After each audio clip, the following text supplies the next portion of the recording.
धेरै वर्ष अगाडिको कुरा हो। स्वर्ग, पृथ्वी र समुद्रमा सन्तुलन ल्याउन देवताहरूले एउटा अत्यन्त शक्तिशाली मोती निर्माण गर्छन्। स्वर्गीय मोती जसमा अपार शक्ति हुन्छ, तर त्यस शक्तिलाई एकैजनाले नियन्त्रण गर्न नसक्ने भएले देवताहरूले त्यसलाई दुई भागमा विभाजन गर्छन्: आत्मिक मोती र दानवी मोती।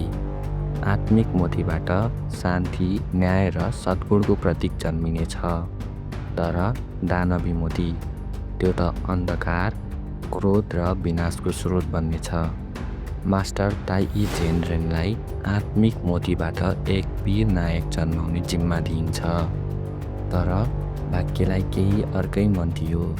एक षड्यन्त्र हुन्छ, आत्मिक मोती चोरी हुन्छ र गल्तीवश दानवी मोती निजाको आमाको गर्भमा पुग्छ।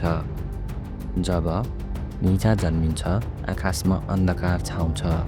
बच्चा असाधारण शक्तिशाली हुन्छ, तर साथमा हुन्छ एक भविष्यवाणी। ऊ 3 वर्षको उमेरमा मर्नेछ र त्यो विनाशको कारण बन्नेछ। निजाको शक्ति नियन्त्रण बाहिर हुन्छ। ऊ बच्चा भए पनि गाउँलेहरू उसलाई राक्षस जस्तै हेर्छन्। उसका साथीहरू छैनन्, समाजले घृणा गर्छ, तर उसको आमा ऊ कहिल्यै हार मान्दिनन्। उनी भन्छन्, मेरो छोरा खराब होइन, ऊ केवल फरक छ। उनका गुरु ताइजेनले उनलाई अग्निचक्र, शक्तिशाली तन्त्र मन्त्र, अनुशासन र युद्धकला सिकाउँछन्। उनी आफ्ना शक्तिहरू सन्तुलनमा राख्न सङ्घर्ष गर्छन्। उता समुद्रको गहिराइमा जन्मिन्छ आओबिङ, आत्मिक मोतीबाट आएको ड्र्यागन राजकुमार। ऊ शान्त र सभ्य छ, तर उसमा पनि एक ठुलो दायित्व छ: ड्र्यागन जातिको गौरव फर्काउने। गुरु सेन गेङबाओ उनलाई तयारी गराउँछन्।